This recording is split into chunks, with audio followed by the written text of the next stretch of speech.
আমাদের প্রভু এক এক নবীর উম্মত, জীবন বিধানে ওই শিবানী কোরআন। তবু কেন এক নও হে মুসলমান,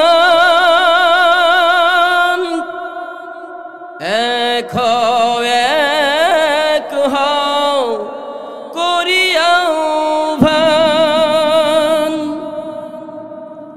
বাইতুল্লাহ এক, মদিনা শরীফ এক, উহুদ পাহাড় এক, মিজানের মাপ এক। একটা তো জীবনার মরণ তো একটাই,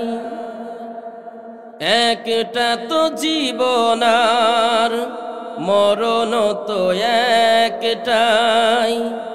সকলের তরে করি এই আহ্বান, তবু কেন এক নও হে মুসলমান, এক হও এক হও করিয়াও ভান। আল্লাহ রাব্বুল আলামিন বলেন, শারআ লাকুম মিনাদ-দীনি মা ওয়াসসা বিহি নূহান ওয়াল্লাযী আওহাইনা ইলাইকা ওয়া মা ওয়াসাইনা বিহি ইব্রাহিমা ওয়া মূসা ওয়া ঈসা আন আকিমুদ-দীন ওয়া লা তাতাফাররাকু ফীহি। আল্লাহ রাব্বুল আলামিন বিশ্ব মানবতার মহান শিক্ষক, আখির জামানার পয়গম্বর নবী মুহাম্মদুর রাসূলুল্লাহ সাল্লাল্লাহু আলাইহি ওয়াসাল্লামকে আহ্বান করলেন, ডাকতে বললেন, আমার প্রিয় হাবিব, প্রিয় বন্ধু, আমার জমিনে আমার দিন প্রতিষ্ঠা করার দায়িত্ব তোমাকে দিলাম। শুধুমাত্র তোমাকেই দিয়েছি বিষয়টা কিন্তু এমন না।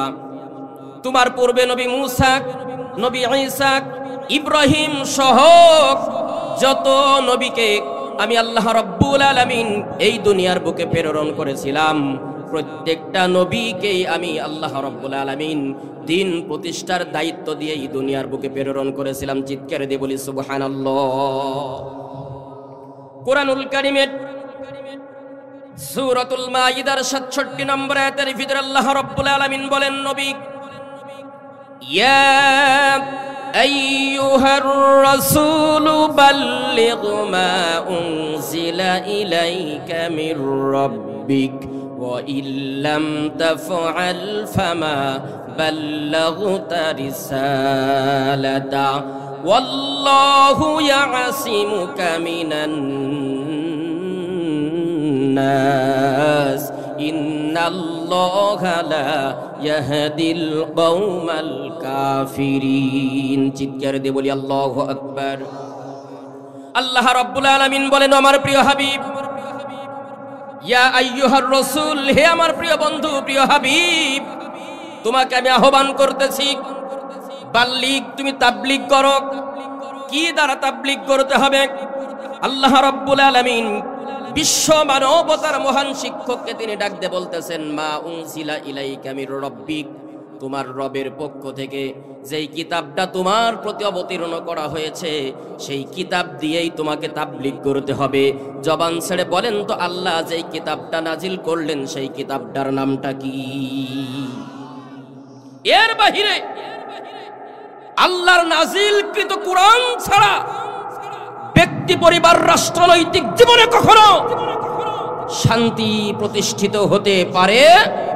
কথা বলেন, পারে না। কেন পারে না? কারণ আমার আপনার ব্যক্তিগত অভিমতের ভিতরে ইনসাফ থাকবে না কখনো। আর আল্লাহ রাব্বুল আলামিন বলছেন, এটা এমন একখানা কিতাব যেটা আমি বিশ্ব মানবতার জন্য নাজিল করলাম। কুরআনুল কারীমের ভিতরে আল্লাহ রাব্বুল আলামিন বলেন ওয়া তাম্মাত কালিমাতু রাব্বিকা সিদকান ওয়া আদলা লা মুবাদ্দিলা লিকালিমাতিহি ওয়া হুয়াস সামিউল আলীম। এমন একখানা কিতাব আমি নাজিল করলাম বিশ্ব মানবতার জন্য, এই কিতাবের ভিতরে কোনো মিথ্যা কথা বলেন আছে নাই। এবং এই কিতাবের ভিতরে আমি দুইটা জিনিস প্রতিষ্ঠিত করলাম। নাম্বার 1, কোনো মিথ্যা নাই। 2 নাম্বার, আদল ইনসাফ ভিত্তিক বিচার ব্যবস্থার ব্যাপারে আমি আল্লাহ রাব্বুল আলামিন এই কোরআনুল কারীমের ভিতরে সর্বোচ্চ ভূমিকা রেখেছি। চিৎকার দিয়ে সুবহানাল্লাহ বলবেন না? প্রিয় ভাইয়েরা আমার, আজ থেকে 1500 বছর আগে হেরা গুহায় বিশ্ব মানবতার মুক্তির মহান শিক্ষক, আমার আপনার কলিজার টুকরা প্রিয় নবী নবী মুহাম্মদুর রাসূলুল্লাহ সাল্লাল্লাহু আলাইহি ওয়াসাল্লামের উপরে কোরআনটাকে যখন অবতীর্ণ করা হলো, সেই থেকে নিয়ে আজ 1500 বছর হয়ে গেল, এখনো পর্যন্ত কোরআনুল কারীমের একটা হরফ রদ বদল করার মতো দুঃসাহস পৃথিবীর কোনো দার্শনিক করতে পারে নাই। পেরেছে কি? কিন্তু মাত্র 53 বছর 1971 সালে আমরা বাংলাদেশটাকে স্বাধীন করলাম। মাত্র 54 বছরের ভিতরে বাংলাদেশের লিখিত সংবিধানের পরিবর্তন হয়েছে নাকি হয় নাই? কথা বলেন না কেন আপনারা? হয় নাই। তার কারণ এই 54 বছরের ভিতরে 56,000 বর্গ মাইলের বাংলাদেশে যখন যেই শাসক গোষ্ঠী এই চেয়ারে বসেছে, তাদের ব্যক্তিগত অভিমতগুলোকে তাদের সংবিধানের ভিতরে তারা প্রবেশ করিয়েছে। কথা বলেন ঠিক না বেঠিক? সংবিধানে নেওয়ার দরকার আছে না নাই? কথা বলেন না কেন আপনারা? কষ্ট হচ্ছে আপনাদের? আরে ভাই, এখন তো আর ওই খনির দল, দালালের বাচ্চা, ইন্ডিয়ার প্রোডাক্ট এখন তো আর আমাদের ঘাড়ের উপরে নাই, আছে নাকি? আর যদিও 2-1টা আছে এরকম ওড়া ছাটা, আমি তাদেরকে বলবো শিয়াল কুকুর যে এরকম ঝড়ের মধ্যে থাকে ওই রকম থাকবি, মাথা উঁচা করবি, জুতার বাড়িতে তোকে কবরস্থানে পাঠাই দেবো। কথা বলেন ঠিক না বেটি? কঠিন চালানো চালাইছিস বিগত 17টা বছর। আলেমদেরকে, মুসলমানদেরকে কঠিন ভাবে তোরা নির্যাতন করেছিস। মাথা চাড়া দিবি তো মরবি, প্রবাদ বাক্য আছে না নাই? কথা বলে না। ভয় লাগছে আপনাদের মনে হয় নাকি? বলছিলাম প্রিয় ভাইয়ের আমার, দিন প্রতিষ্ঠার আন্দোলনের ব্যাপারে আমাদের কোনো মতবিরোধ করা যাবে না। আল্লাহ রাব্বুল আলামিন সূরাতুল মাইদার 67 নম্বর আয়াতের ভিতরে বললেন, নবী, এমন একখানা দায়িত্ব আপনার উপরে আমি অর্পণ করলাম, আপনি আমার নাজিলকৃত কোরআন দিয়ে দাওয়াত দিবেন। বাধা আসতে পারে, বিপত্তি আসতে পারে, তবে আপনি যদি সত্য সহকারে আমার নাজিলকৃত কোরআনটাকে যদি সমাজের মধ্যে যদি আপনি ঠিকঠাক মতো প্রচার প্রসার না করেন, ওয়া ইল্লাম তাফআল ফামা বাল্লাগতা রিসালাতা, তাহলে আপনি যেন রিসালাত থেকে বঞ্চিত হয়ে যাচ্ছেন। কথা বলেন ঠিক না বেঠি? এরপর আল্লাহ রাব্বুল আলামিন বলছেন, নবী, আপনি যখন জোরালো ভূমিকা রাখবেন, আপনি দেখবেন আপনার ডানে, আপনার বামে, আপনার সামনে, আপনার পিছনে এমন কিছু লোক থাকবে যারা দেখতে মানুষের মতোই, কিন্তু না না না, আল্লাহ রাব্বুল আলামিন বলছেন তাদের ব্যবহারগুলো কেমন হবে? ওয়াল্লাহু ইয়াসিমুকা মিনান নাস, সমাজের মধ্যে ওই জাতীয় মানুষগুলো থেকে আপনি বাধাপ্রাপ্ত হবেন। ঘোষণা কার? বাধাপ্রাপ্ত তখনও ছিল আপনি সত্য সহকারে কোরআনুল কারীমের কথাগুলি বললে এখনো পর্যন্ত জালিমদের পক্ষ থেকে বাধা আসার সম্ভাবনা আছে না নাই? কিন্তু মুমিনেরা কোনো ভয় করবে? আমরা জীবন দিতে জানি, আমরা রক্ত দিতে জানি, আমরা শহীদ হতে জানি, আমরা স্ত্রীকে বিধবা করতে জানি, আমরা আমাদের কলিজার টুকরা সন্তানগুলোকে এতিম করতে জানি, সুতরাং আমাদেরকে ভয় দেখে কোনো লাভ নাই। আছে লাভ? আল্লাহর জমিন, আল্লাহর দিন প্রতিষ্ঠিত করার ক্ষেত্রে যদি আমাদের ময়দানে ডাক আসে, ঝাঁপিয়ে পড়তে হয়, মাথায় কাপনের কাপড় বেঁধে কারা কারা ময়দানে যেতে চান তো হাত তুলে আল্লাহরে দেখাই দেয়। আল্লাহ তাআলা হাতগুলোকে কবুল করুন। এবার আসুন প্রিয় ভাইয়ের আমার, আল্লাহর জমিন, আল্লাহর দিন প্রতিষ্ঠিত হলে আপনাদেরকে বলেছিলাম যে মেইনলি আমরা 5টি উপকার পাবো। বলেন তো কয়টি? কথা বলেন কয়টি? 5টি। সময় যেহেতু তার মাত্র 20টা মিনিট আছে, আমি 20 মিনিটের মধ্যে ইনশাআল্লাহ 5টা পয়েন্টের উপরেই আলোচনা শেষ করার জন্য সর্বোচ্চ চেষ্টা করব। সকলে বলি ইনশাআল্লাহ। 1 নাম্বার, ওই সমাজের পরিবর্তনটা কি হবে? আল্লাহ রাব্বুল আলামিন কুরআনুল কারীমের সূরাতুল হাজির 41 নম্বর আয়াতের ভিতরে কত সুন্দর করে তিনি বর্ণনা করেন। ও পৃথিবীর মানুষেরা শুনে নাও, আল্লাযীনা ইম্মাক্কান্নাহুম ফিল আরদি আকামুস সালাত ওয়া আতাউয যাকাতা ওয়া আমারু বিল মা'রুফি ওয়া নাহাউ আনিল মুনকার ওয়ালিল্লাহি আকিবাতুল উমুর। আল্লাহ রাব্বুল আলামিন বলেন, পৃথিবীর মানুষেরা, দুনিয়ার শাসন ক্ষমতায় যখন কোন মুমিনেরা বসবে, সংসদ যখন আমার নাজিলকৃত কুরআন দ্বারা যখন এই গোটা পরিবার, গোটা রাষ্ট্র, গোটা সমাজটা যখন আল্লাহর কোরআন দ্বারা পরিচালিত হবে, সংসদে যারা বসবে, চেয়ারে বসার পরে তারা 1 নাম্বার বিল পাস করবে নামাজের মধ্যে। এই সমাজের মধ্যে যাদের উপরে নামাজ ফরজ হয়েছে, নামাজ মাইনাস করে দিয়ে কখনো তোমরা কম্বলের নিচে ঘুমিয়ে থাকতে পারবে না। ঘোষণা কার? আজকে আমাদের সমাজের মধ্যে নামাজের শিক্ষা আছে? কথা বলেন আছে? বরং নামাজটাকে বাধা দেওয়ার মতো মানুষ আছে নাকি নাই? আহারে, জালিম কারে বলে, স্বৈরাচার কারে বলে, নিকৃষ্টতম ব্যক্তি কারে বলে? ঢাকা ইউনিভার্সিটির কেন্দ্রীয় জামে মসজিদ সহ বাংলাদেশের অনেকগুলো মসজিদে বিগত পতিত ফেরাউনের প্রেতাত্মা নাস্তিকতাবাদী সরকার আজানটাও পর্যন্ত ঠিক মতো দেওয়ার সুযোগ দেয় নাই, তারা নামাজটাও পর্যন্ত পড়তে দেয় নাই। আমরা আবার শুনেছি তিনি নাকি রাতের আধারে উঠে শয়তান, তিনি আবার নাকি কোরআনও তেলাওয়াত করত, আবার তাহাজ্জুদ পড়তো। তোমার তাহাজ্জুদ পড়া, তোমার কোরআন তেলাওয়াত যদি নামাজের প্রতিবন্ধকতা সৃষ্টি করে, আল্লাহর নামের শপথ করে বলি, তোমার ওই নামাজ, তোমার ওই তাসবিহ, তোমার ওই তাহলিল, জিকির, আজকার, কোরআন তেলাওয়াত জান্নাতে নেওয়ার পরিবর্তে জাহান্নামে নেওয়ার জন্য সর্বোচ্চ ভূমিকা পালন করবে। কথা বলেন ঠিক না বেঠিক? তাহলে মুমিনদের প্রথম নাম্বার কাজ কি হবে? সমাজের মধ্যে নামাজের প্রচলন করবে, মানুষদেরকে নামাজের দিকে আহ্বান করবে। আসতে পারে না এখনো পর্যন্ত মুমিনরা একটা দলের প্রতিনিধিত্ব করার কারণে 56,000 বর্গ মাইলের একেবারে মেইন পয়েন্ট থেকে নিয়ে একেবারে ইউনিট পর্যায় পর্যন্ত মাসের 4টা সপ্তাহের শেষের সপ্তাহটা নামাজের দাওয়াত দেওয়ার সিস্টেম আছে নাকি নাই? কথা বোঝেন নাই মনে হয়, আছে না? আল্লাহ তাদেরকে এখনো নেয় নাই। না নেওয়ার আগেই যদি মানুষদেরকে নামাজের দিকে আহ্বান করে, আমরা বিশ্বাস করি আগামী দিন যদি আল্লাহ তাআলা তাদেরকে কবুল করেন, এই সমাজটা খৈরুল কুরুনি করণে রূপান্তরিত হবে। কথা বলেন ঠিক না বেঠিক? সেই সোনালী সমাজ দেখতে চান তো? চান তো ইনশাআল্লাহ? হুজুর ওয়াজ যাই করেন, এখানে আপনি চিল্লাচিল্লি যাই করলেন, এখানে শেষ।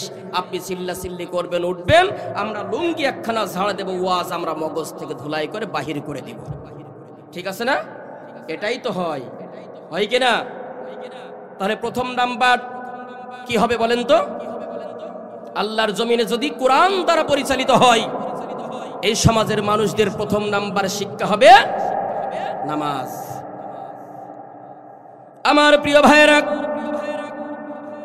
আল্লাহ রাব্বুল আলামিন বলেন, ওই সমাজের মধ্যে যখন কোরআন দ্বারা যখন সমাজটাকে পরিচালনা করা হবে, আল্লাহ রাব্বুল আলামিন বলেন ওই সমাজের মধ্যে কোনো প্রকার চুরি থাকবে না। বলেন তো আমাদের সমাজের মধ্যে চুরি আছে নাকি নাই? আছে।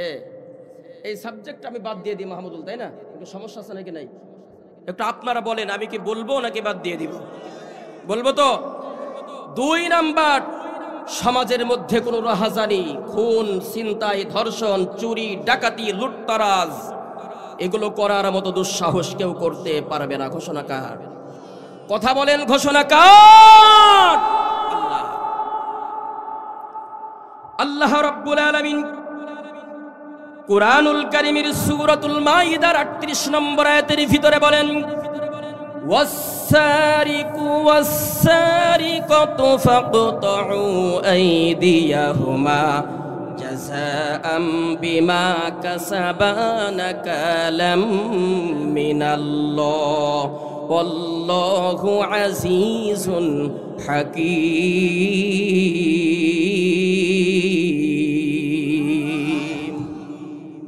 আল্লাহ রাব্বুল আলামিন বলেন, যারা চুরি করবে, সেটা নারী হোক কিংবা পুরুষ হোক, তাদের ডান হাতটাকে কেটে দাও। আমাদের সমাজের মধ্যে যদি আজকে যারা সমাজের নেতৃত্ব দিচ্ছেন, বিগত সময় যারা দিয়েছেন, তারা তো চুরি করেছে নাকি করে নাই? আল্লাহর কোরআনের বিচার অনুযায়ী যদি তাদেরকে ডান হাত থেকে যদি তাদেরকে কেটে দেওয়া হতো চোরের শাস্তি অনুযায়ী, এই যে মাহফিলের প্রধান অতিথি হওয়ার জন্য তারা মারামারি করত, গন্ডগোল করত, তারা কি সামনে চেয়ারে এসে বসতে পারত? কথা বলেন, পারত? কারণ চোরের ডান হাত যদি কাটা থাকতো তো লোকে বলতো চোরের বাচ্চা চোর, চোরের গোষ্ঠী চোর, তুই কেন সামনে, তুই মাহফিলের প্যান্ডেলে আসার মতো যোগ্যতা রাখিস না। কথা বলেন ঠিক না বেঠি? আমার প্রিয় ভাইরা, আমাদের সমাজের কিছু সুশীল ব্যক্তি যাদেরকে আমরা বলে থাকি, এক কথাই শিক্ষিত যাকে আমরা বলে থাকি, তারা আবার মাঝে মধ্যে এমন কথা বলে, ওই মানধাত্তা আমলের ওই আইন কখনো সমাজের মধ্যে প্রতিষ্ঠিত করা যাবে না।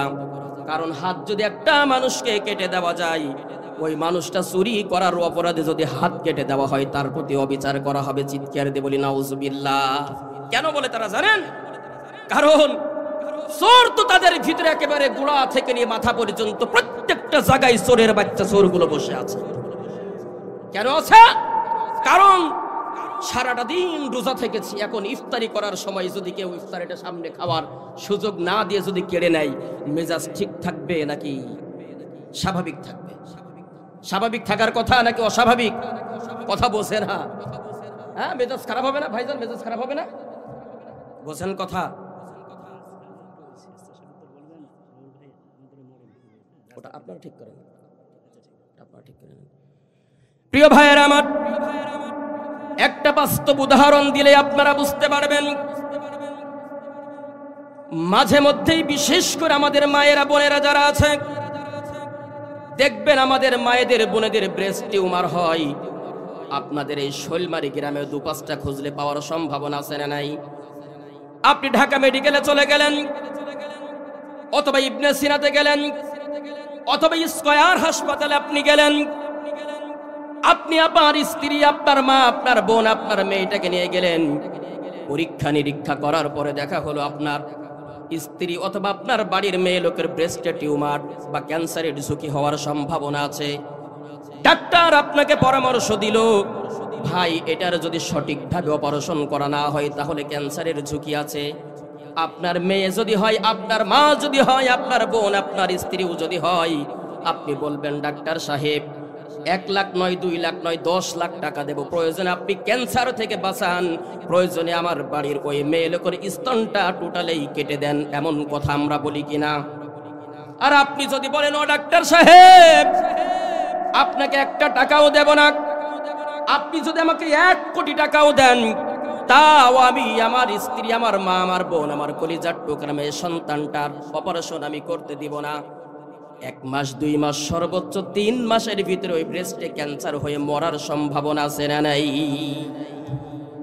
ওই স্ত্রী যদি অপারেশন না করার কারণে যদি ব্রেস্ট ক্যান্সার হয়ে তার মৃত্যুর ঝুঁকি থাকে, সমাজের মধ্যে যারা চোর তাদের যদি আল্লাহর বিধান অনুযায়ী হাত কেটে দেওয়া না হয়, ক্যান্সার হলে একজন ব্যক্তি মৃত্যুবরণ করে, আর এই চোরের বিচার না হলে গোটা সমাজটাকে তারা চোর বানিয়ে ফেলবে। কথা বলেন ঠিক না বেঠি? চোরের বিচার করার দরকার আছে না নাই? এই তো আমরা পেপার পত্রিকায় দেখলাম, আমি কথা কিছু বলতে চাচ্ছি, কে বা কারা, আমি কিচ্ছু বলতে চাচ্ছি না।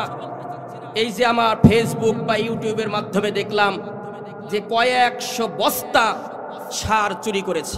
সে যাই হোক, সে যদি আমার বাবা হয়, সে যদি আমার সন্তান হয়, সে যদি আমার দলের প্রধান হয়, আল্লাহর বিধান অনুযায়ী তার হাত কাটার দরকার আছে না নাই? কথা বলেন আছে না নাই? এটার দায়ভার কখনো কোনো দল নেবে না। নিবে?